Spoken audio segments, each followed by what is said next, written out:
I heard my daughter-in-law say she's too old to know how much money she has.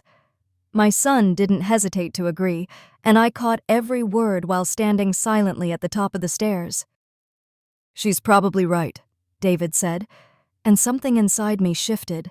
My hand tightened on the railing as I made a quiet decision. Let them believe I'm slipping. Let them think I'm weak. But what they didn't know is that I spent over 30 years practicing law, and now that experience was about to become their worst nightmare. I turned and walked softly back to my bedroom, sat down at the edge of my bed, and let their words replay in my mind. It was Tuesday, September 12th. That date is etched in my memory. That was the moment everything changed. Downstairs, David and Caroline sat in my kitchen talking about me like I was already a memory. What hurt most wasn't just what they said. It was how sure David sounded. Caroline had been slowly poisoning his thoughts, sowing doubts, creating a version of me that didn't exist. A confused, fragile old woman. And sadly, he was starting to believe it.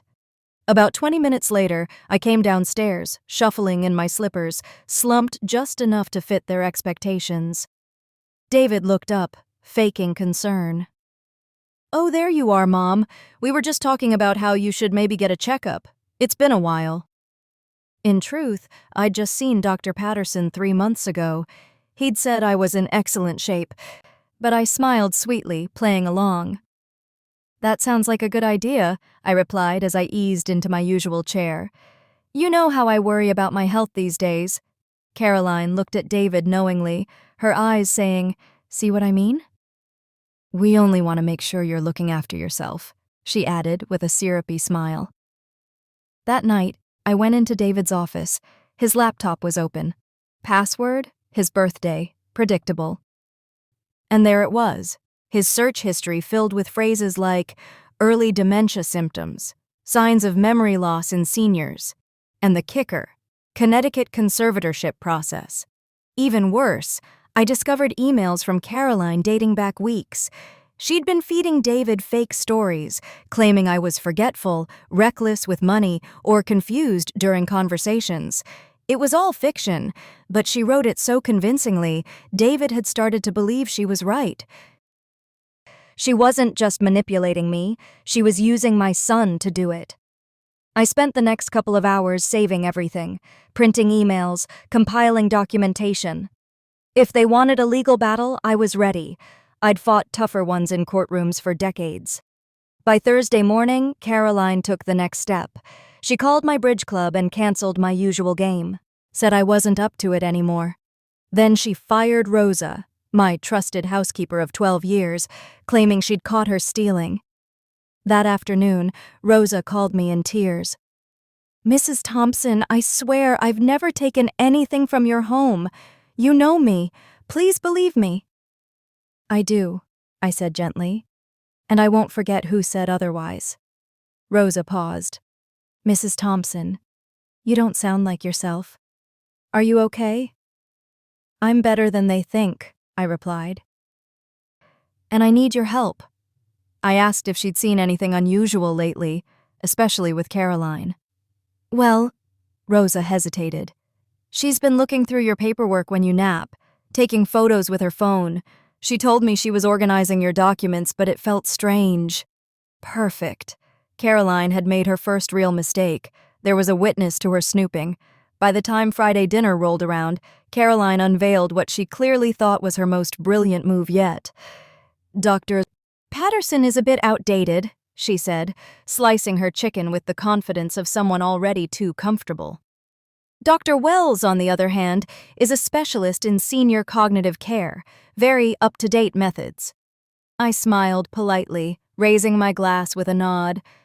"That does sound like a good idea," I replied warmly. "At my age, it's probably better to see someone who really understands the complexities of aging." David looked uneasy. Somewhere deep down, guilt was still flickering. That gave me a sliver of hope, but not enough to change course. That night, I did what any seasoned attorney would do. I researched, and what I found about Dr. Harrison Wells was damning. His name appeared in multiple disciplinary actions. His license had been suspended for a year and a half after issuing false dementia diagnoses in 3 unrelated cases, all involving wealthy older individuals and concerned family members. Each time, it followed a pattern: quick assessments, premature diagnoses, conservatorships handed over like candy. But Caroline had made a miscalculation. Dr. Wells wasn't just corrupt, he was desperate. Since his reinstatement, he'd struggled financially and owed thousands in legal debt. She had found a dishonest man, yes, but also one who would demand a significant payout to play along. Saturday morning, Caroline waltzed into the kitchen and chirped, "Good news! I've already scheduled an appointment with Dr. Wells for Tuesday. Just something routine. Don't worry." Her smile was rehearsed, her tone syrupy. I played along. That weekend, I became meticulous. I began collecting more evidence. I caught her sorting through my mail before I got to it. She diverted calls from my financial advisor, and most shockingly, she began photographing my legal and financial files while I pretended to nap. I kept still, breathing evenly, letting her believe she was fooling me. A core principle in law: sometimes the smartest move is to let your opponent overplay their hand. Tuesday arrived, and with it, my visit to Dr. Wells.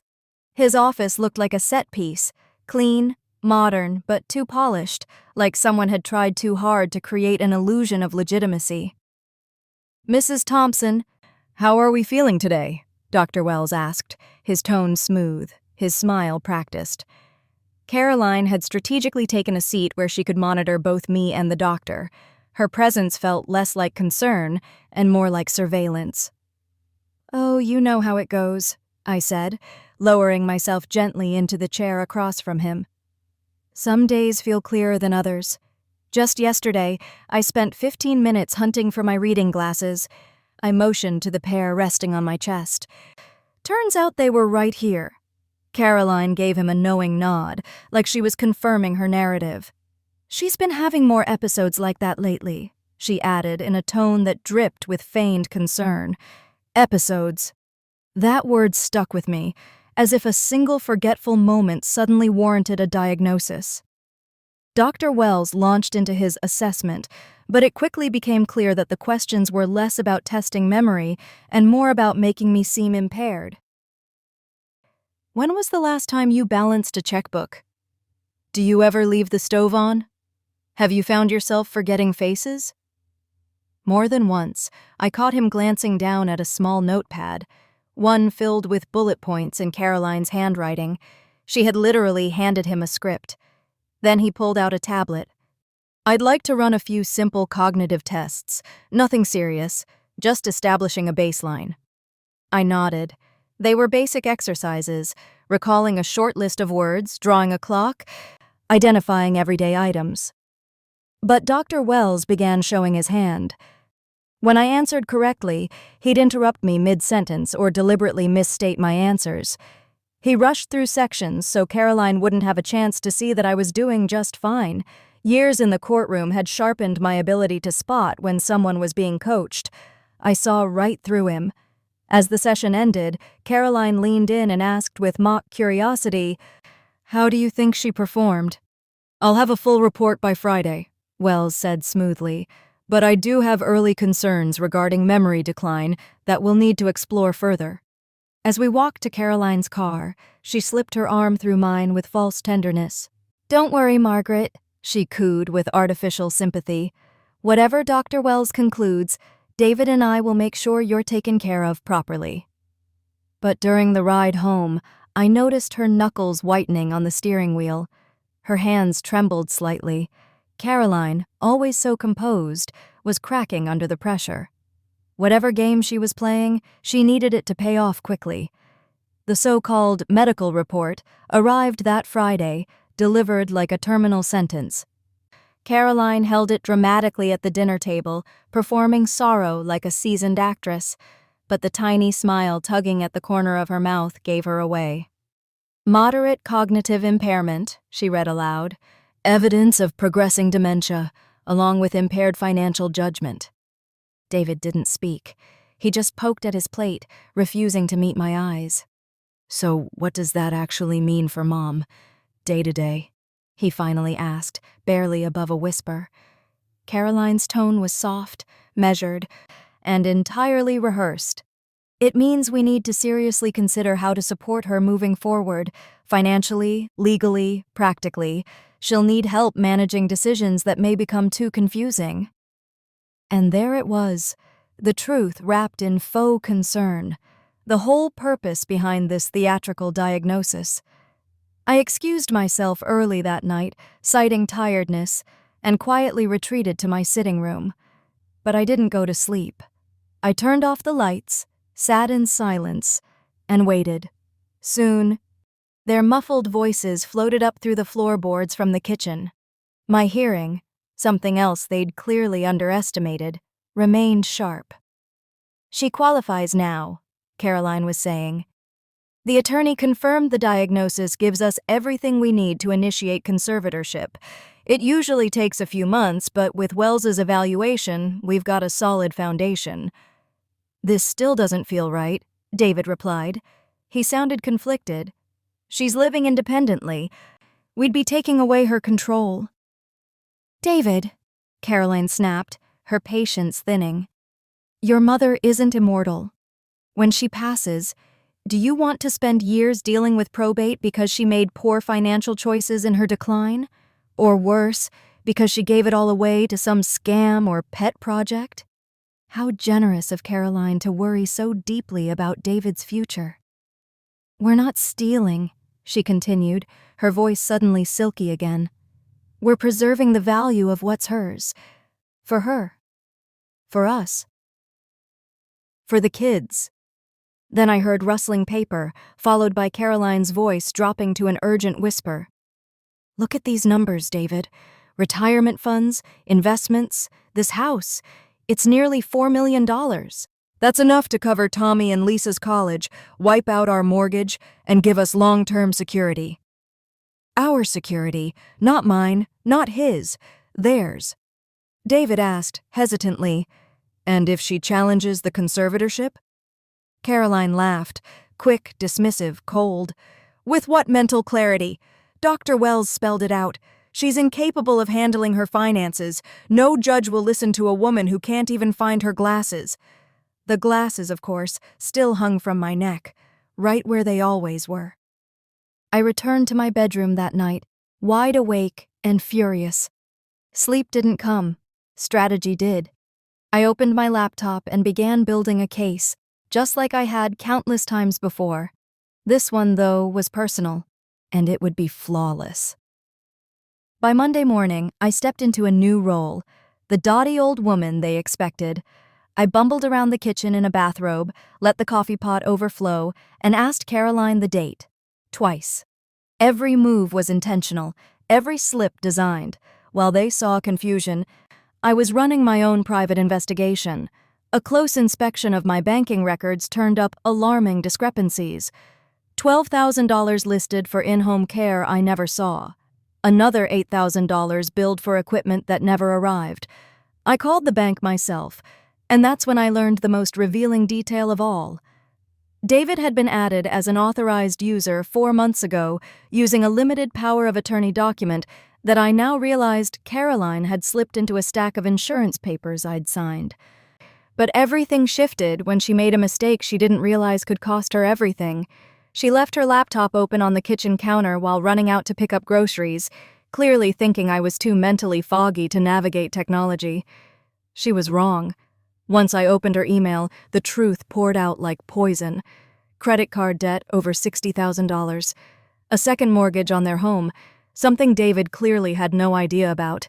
And worst of all, a string of increasingly aggressive messages from debt collectors demanding payment. But what chilled me most were her exchanges with Dr. Wells. Caroline had promised him $15,000 in exchange for the fake diagnosis. Money she didn't yet have, but intended to siphon from my accounts once the conservatorship was granted. The urgency in her words was clear. "Timeline critical," she'd typed just the day before. "Creditors threatening legal action within 30 days. Need expedited process. That was her reality. 30 days before everything crashed down, and I was her only way out. I snapped photos of the most incriminating emails, saved them to my phone, and was about to shut the laptop when I heard her car pull into the driveway. I scrambled to close everything, but in my rush, I knocked over a glass of water. Caroline stepped in just as I was dabbing the spill with paper towels. "Oh, Mom, let me take care of that," she offered, tone sweet but eyes scanning the scene, especially her laptop. "How long have you been in the kitchen?" "I just came down for some water," I replied airily, trying to sound confused. "I guess I knocked it over by accident." She squinted slightly. Something had shifted. For the first time, I saw the flicker of doubt. She was starting to question whether I was really as dazed as I appeared. "You should go lie down in your chair," she said. But this time it didn't sound like a suggestion. It sounded like a command. That evening she cooked my favorite dish, pot roast with roasted vegetables. She set the table with a softness I hadn't seen in weeks and watched me closely as I moved my fork without eating. "You're not eating much," she noted. "I'm just not hungry tonight," I murmured, eyes low. The stakes had changed, and she could sense it. Later that night, I called Robert Chen, my former law partner at Morrison, Chen & Associates. We'd handled countless estate cases together over the years. If anyone could help me counter this nightmare legally, it was him. "Margaret? What a lovely surprise." His voice was warm and steady. "How are you?" "Honestly, Robert, I've been better. I need your help with something sensitive, and I think it might shock you." I explained everything. The fake medical assessment, the forged POA, Caroline's ballooning debt and her increasing control, down to my prescriptions. When I finished, Robert took a long pause. "Margaret, what you've just described is classic elder abuse. The fraudulent diagnosis alone carries multiple felony charges, but we need to be strategic." "What do you mean?" "Connecticut requires two-party consent for recordings. That kitchen conversation you overheard may not be legally admissible. We'll need to focus on evidence that can actually stand up in court." "How much time do we have before the court hearing?" "Typically, conservatorship hearings take about 3 to 4 months. That gives us room to build a strong case, but we have to work smart." "There's more," I said. "Caroline is growing wary. I think she suspects I'm not as helpless as I pretend to be." "In that case," Robert replied, "we'll need to accelerate everything. I'm connecting you with someone immediately, Marcus Sullivan. He's a private investigator with a background in fraud and financial abuse. He knows how to gather court-worthy evidence quietly and quickly." After I hung up, I felt a surge of both relief and anxiety. I was no longer merely a target. I was fighting back. But now, if Caroline sensed the tide turning, there was no telling how far she'd go. The next morning, I made a theatrical show of being confused about breakfast. I tried to put orange juice on my cereal, then acted frustrated when Caroline corrected me. But I noticed something had shifted. She was observing me more closely than usual, scanning my face like she was searching for cracks in a mask. "Mom, are you feeling okay today?" she asked slowly, testing me. "I feel fine, dear," I said with a tired smile, intentionally fumbling my grip on the coffee mug. "Just a bit worn out, I suppose." That afternoon, while she was away meeting her attorney to discuss conservatorship procedures, I made a discreet call from my landline. "Mr. Sullivan?" "Robert Chen referred me," I said. "I need help exposing a fraud. My family is trying to take control of my estate under false pretenses." "Mrs. Thompson," he responded. "I'll absolutely help. But I need to be upfront with you. If your relatives catch on that you're building a case, things could get risky. Can we meet somewhere neutral?" We arranged to meet at a quiet cafe in downtown Greenwich that Thursday, but as I hung up the phone, I froze. A creak on the upstairs landing. Caroline wasn't supposed to be back for another hour. Heart pounding, I quickly moved to the living room, grabbed a magazine, and pretended to be casually flipping through it. Moments later, she came down the stairs with a basket of laundry. Her smile seemed forced. Her eyes, however, were scanning, curious, suspicious. "I thought I heard you speaking with someone," she said lightly. "Oh," I replied, holding up the magazine. "Just reading aloud to myself. Helps me concentrate sometimes." She nodded, but there was a pause, a moment too long. I could almost hear her thoughts racing. Her suspicion was growing, and that made her dangerous. Thursday afternoon, I sat across from Marcus Sullivan at a small cafe table. He was younger than I expected, perhaps mid-30s, but confident, professional, and sharp. "Based on what you've shown me," he said, carefully examining the documents I brought, "we're dealing with serious financial manipulation and elder abuse, and the involvement of a medical professional takes this into felony territory. So, what's the plan moving forward?" "We continue building a timeline of their actions," Marcus explained. "I'll begin digging into financial records and background info, but you have to be extremely cautious. If Caroline is beginning to doubt your act, she could become volatile." "She is," I admitted. "I think she's starting to question whether I'm truly as forgetful as I seem." Marcus leaned in, lowering his voice.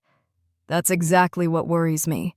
People under financial stress who view a family member's assets as their only salvation, they sometimes go beyond fraud." "What are you saying?" "I'm saying be careful with anything she gives you. Food, medicine, accidents can be staged. Keep witnesses present whenever possible. Photograph everything. And consider having someone stay with you." That weekend, my grandson Tommy stopped by.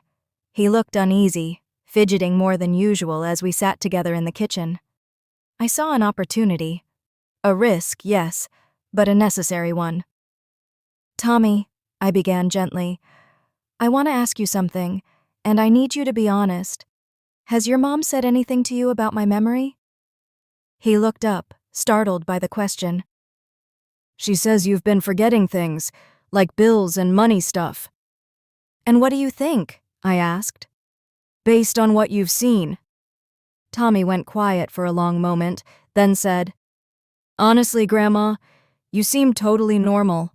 You always remember everything, my classes, my friends' names, even that I had a chemistry test last week. You asked how it went and everything." I reached out and touched his hand. "There's something else you need to know, Tommy. Something important. Caroline isn't your birth mother. You and Lisa were adopted by David after your real mom passed away when you were little." His eyes widened in disbelief. "What? But she's always told me." "I know what she's told you, but I have the adoption papers, and I need you to remember this conversation. If anything strange happens to me, if I get worse suddenly or have an accident, you need to go to the police and tell them what I said. Show them this conversation matters." "Grandma, are you in danger?" "I'm doing everything I can to stay safe, but I need people around me who know what's really going on." That evening, Caroline prepared dinner with unusual attention to detail. She hovered like a nursemaid, constantly asking if the food tasted all right, if I wanted another helping, and whether I felt okay after eating. "You've seemed more tired lately," she noted, almost too casually. "Maybe you should start taking your blood pressure meds a bit earlier in the evening." "That's a great suggestion," I replied sweetly, accepting the pills she offered with a trusting smile. But I never swallowed them. Over the past few weeks, I'd perfected a little sleight-of-hand technique. Once alone in my room, I placed the tablets under my reading light and examined them closely. They weren't the usual medication prescribed by Dr. Patterson. No, these pills were something else entirely, something that would likely leave an older woman feeling groggy, confused, and possibly very ill. That moment stripped away all remaining doubt. Caroline wasn't merely trying to manipulate my appearance of decline. She was now toying with my actual health. The stakes had escalated from financial fraud to something far more dangerous. The following Tuesday, I received a call from Marcus Sullivan. His voice was tense. "Margaret, I've uncovered more than I expected. Caroline's financial situation is spiraling. She's not just behind on her credit cards. Her second mortgage is on the verge of foreclosure, and David doesn't even know it exists." "How bad is it?" I asked quietly. "She owes upwards of $80,000 to multiple lenders. Some of them are preparing to seize assets from David's business accounts. If nothing changes, she's looking at full financial collapse within 3 weeks." It all came together then, her panic, her risky behavior, her increasingly reckless push for control. Caroline wasn't just greedy, she was drowning, and she saw my estate as her life raft. "There's more," Marcus added. "She's been looking into other elderly individuals in the area." I sat up straighter. "You mean I'm not her first?" "You're her biggest target," he confirmed, "but not her only one. There's evidence she manipulated smaller sums from at least 2 other families using similar tactics before she even married David." That was the final push I needed. Later that afternoon, I made a decision, one that would either protect me or place me in even greater danger. It was time to make Caroline think she'd won. That evening over dinner, I turned to her with the most genuine voice I could muster. "Caroline," I began, "I've been reflecting on what Dr. Wells said. Maybe you and David are right. Maybe I do need some help managing my financial affairs." Her fork froze mid-air. "What exactly do you mean?" she asked, trying to sound neutral. "I mean, perhaps it's time I stopped fighting. If you both believe conservatorship is best, I won't resist anymore." The look they exchanged was electric. Caroline's eyes shone with thinly veiled triumph. David, meanwhile, looked relieved, like a heavy burden had finally lifted. "Are you sure, Mom?" he asked, his voice softening. "This is a serious decision." "I'm sure," I answered, adding a touch of sadness to my smile. "I just want what's best for the family." What I didn't mention was that behind the scenes, Robert Chen and I had been hard at work. We'd arranged for an independent psychiatric assessment with Dr. Elizabeth Harrison at Yale Medical, which verified that I was mentally sound in every way. We'd traced and documented every unauthorized withdrawal with date-stamped bank statements. We had compiled solid evidence tying Dr. Wells to past fraudulent practices and proof of Caroline's financial collapse. And most importantly, we had built a case that didn't rely on legally questionable recordings. "I'd like to have a small family gathering this weekend," I suggested casually. "Nothing extravagant. Just a few close relatives and some old friends. If I'm going to sign over control, I'd like to mark the moment properly." Caroline lit up like a child on Christmas morning. "That's a lovely idea, Mom," she said, practically glowing. "What a thoughtful way to honor this new chapter in your care." But Caroline had no idea that this gathering would include some very special guests, and that I was about to turn the tables on her in a way she'd never see coming. Saturday evening arrived, wrapped in crisp autumn air and the golden glow of early twilight. Ideal for what Caroline assumed would be the symbolic end of my independence. She'd invited a handful of neighbors and a few of David's work associates, playing the role of the dutiful, loving daughter-in-law, orchestrating a graceful farewell. What she didn't realize was that I'd edited the guest list behind her back. "Mom, you look beautiful tonight," David said as people began filling the house. He seemed genuinely touched by what he thought was my peaceful acceptance of their plan. "Thank you, sweetheart," I replied softly. "Tonight feels important." Caroline floated through the room like the star of the evening, greeting guests, soaking in compliments for her sacrifice and devotion. Several people whispered to me how lucky I was to have such a compassionate family. I simply smiled.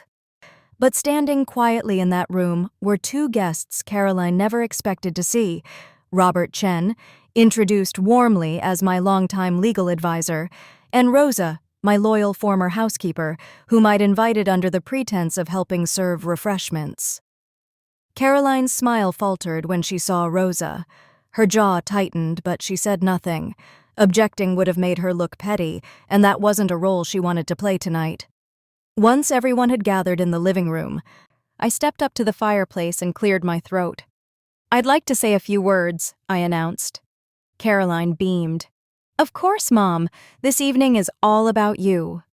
I looked out across the sea of familiar faces, some kind, some concerned, some simply curious, and one, in particular, practically trembling with anticipation. Thank you all for coming. I invited you tonight not just for a celebration, but as witnesses to something deeply important. Soft murmurs filled the room. Caroline nodded solemnly, playing along. You see, I continued, there are individuals here tonight who believe I've lost my ability to manage my life, that I'm no longer of sound mind. A few sympathetic gasps followed. Caroline placed a hand over her heart, as if bracing for what she assumed was my emotional resignation. But here's the thing, I said, pulling a thick folder from my blazer. I've never been more mentally clear than I am right now, and tonight I want to share some facts that might surprise you. I set the folder on the mantel, making sure everyone could see. This includes bank statements showing unauthorized withdrawals from my personal accounts, a psychiatric evaluation from Yale Medical confirming I'm completely competent, documentation of Dr. Wells's disciplinary history for falsifying diagnoses of elderly patients, and evidence of Caroline's significant financial troubles, motive, in case anyone's wondering. The room fell into stunned silence. Caroline's complexion had turned ghostly pale. Rosa, I said, turning toward her, would you mind telling everyone what you saw in my home office? Rosa looked nervous, but stepped forward. I saw Mrs. Caroline taking photos of Mrs. Babe Thompson's financial documents with her phone, she said carefully. When I asked, she told me she was organizing, but it didn't feel right. Thank you, Rosa. I turned back to Caroline, who looked as if she might faint on the spot.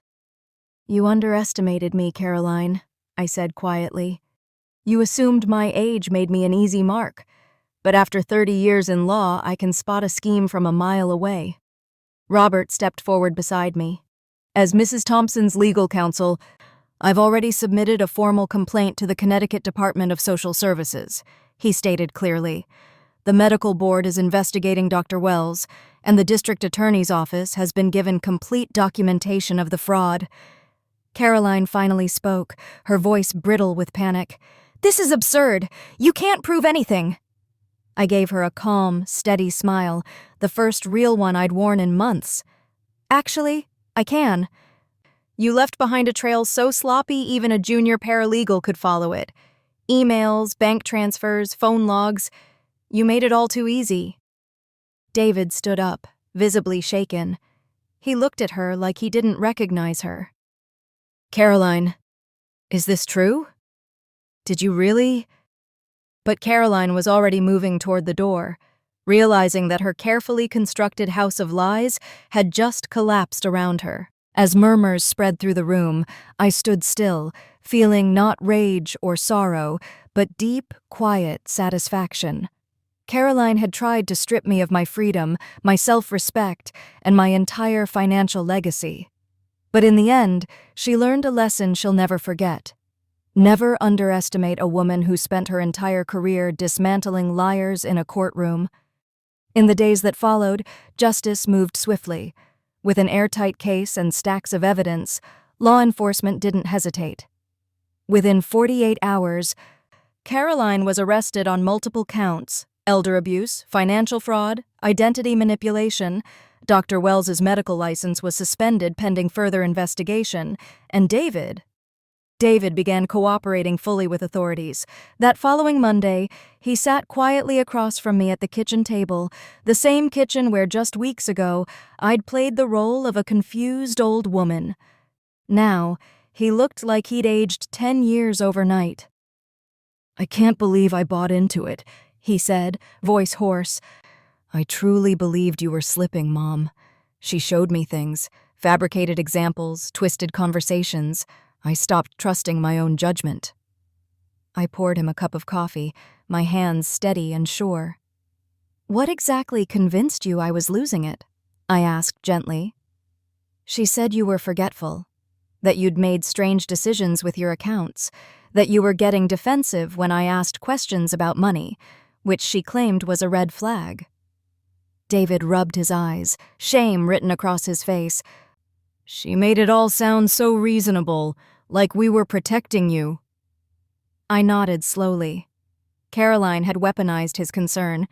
She'd exploited the very thing that made him a good son and used it to turn him into my enemy. David, I said softly, the biggest lesson here isn't just about her crimes.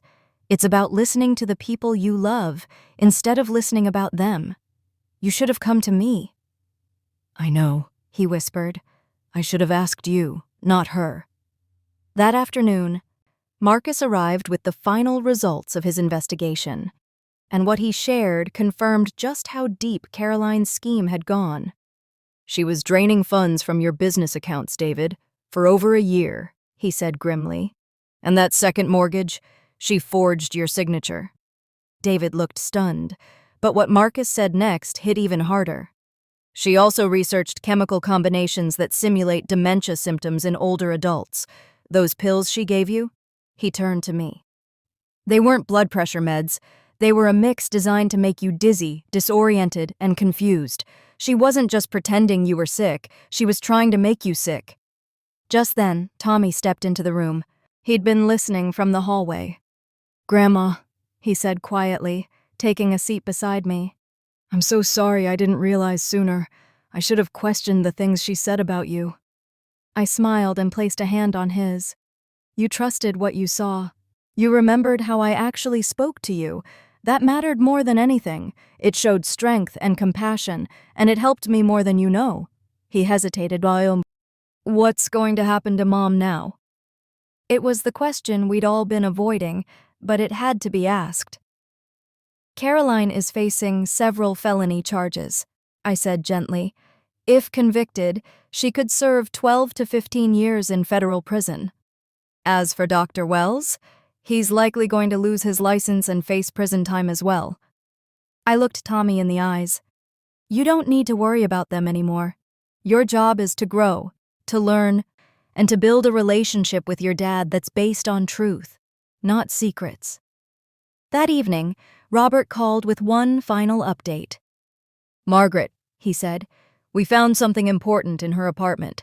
Caroline kept meticulous files on you, dating back over 2 years. Everything from financial statements to daily logs of your routines, even your friends and medical appointments. 2 years. She had been planning this for that long? This wasn't a crime of opportunity, Robert continued. It was premeditated. From the moment she married David, she had her eyes on your estate. She knew exactly what she was doing. The revelation that Caroline had been plotting against me for years, that she'd manipulated my son as part of a long-term financial fraud, was devastating. But amid all that heartbreak, one ray of light broke through. There is some good news, Robert told me gently. Tommy and Lisa are legally David's children through adoption. Caroline's lies about being their mother don't affect their legal status. No matter what happens to her, they'll remain your grandchildren in every way that matters. They won't lose their grandmother, I replied quietly. They'll just lose the woman who spent their lives pretending to be something she wasn't. 14 months later, I sat in a federal courtroom in Connecticut, calm and composed, as Caroline stood before the judge to receive her sentence. 12 years in prison for elder abuse, fraud, conspiracy, and attempted poisoning. Dr. Wells was sentenced to 6 years and permanently stripped of his license. I thought revenge would bring me peace, but justice brought something far better. Since then, David and I have been slowly and deliberately repairing our bond. He's been attending therapy, working through the painful realization that his entire marriage had been a fabrication built on lies and manipulation. It's been a difficult path, but one he walks willingly. I should have protected you, he told me over dinner last Sunday. Instead, I let myself believe someone else's version of you. And I should have confronted you more directly, I replied. We both made mistakes. What matters now is what we do with the lessons they taught us. Tommy is now 18, a freshman in college, and visits me regularly. Our bond is strong, honest, and growing every day. Lisa, 17, has been living with me while David rebuilds his life. Having teenagers in the house again has brought me a surprising sense of renewal. Last week, as we made dinner together, she turned to me and said, "Grandma, I really admire how you handled all of this. You didn't just survive. You fought back with intelligence." "Sometimes fighting back is the only way to protect the people you love," I told her. "But how you fight matters just as much." Then something happened that shifted my life in a direction I never expected. 2 months after the sentencing, I received a phone call from a man named Frank Morrison. He was in his 70s, his voice shaking. "Mrs. Thompson," he said, "I read about you in the Hartford Courant. My daughter and her husband keep insisting I'm confused. They want control of my money. I don't know who to trust." That call led to another, and another. Within 6 months, I was consulting regularly on elder abuse cases across Connecticut. 8 months in, with help from Robert and Marcus, we founded the Connecticut Elder Protection Legal Clinic, offering free legal assistance to seniors who were being financially exploited, often by their own families. At the clinic's 1-year anniversary, Robert raised a glass and said, "You've turned a personal tragedy into hope for so many people." "That's what good lawyers do," I replied. "We take chaos and turn it into structure." Last month, I testified before a congressional subcommittee advocating for stronger legal safeguards against elder abuse. There was poetic irony in that moment. After all, Caroline had tried to portray me as incompetent, weak, and unfit to manage my life. And now, here I was, helping shape federal policy. Yesterday, Tommy came to visit with his girlfriend. We sat on the porch, sipping tea, surrounded by the garden Lisa and I had planted. "Mrs. Thompson," his girlfriend asked, "how did you stay so strong after going through such betrayal?" I looked out at the yard, saw David pulling into the driveway with groceries, waving with a soft, sincere smile. "I stayed strong because I remembered who I was," I said slowly. "For a while, I let other people define me by my age, my supposed limitations, my apparent vulnerability. But my legal career taught me that the truth always emerges eventually. You just have to be patient enough and strategic enough to make sure you're the one controlling how it's revealed." Caroline thought my age made me weak. She thought my trust made me gullible. She thought my love for my family made me an easy target. But Caroline was wrong on every count. Getting older doesn't mean becoming incapable. It means accumulating wisdom. It doesn't mean you're fragile. It means you've learned how to move with intention, how to observe, how to wait. And above all, it means knowing how and when to strike. She mistook kindness for weakness. She saw patience and love and assumed I wouldn't fight back. But what she failed to understand is that with age comes strategy, and when you're underestimated for long enough, you learn how to turn that underestimation into power. In the end, age didn't make me vulnerable. It made me sharper. It made me quieter. It made me better at playing the long game. And sometimes the long game is exactly what you need to win everything. Thanks for listening. Don't forget to subscribe and feel free to share your story in the comments. Your voice matters.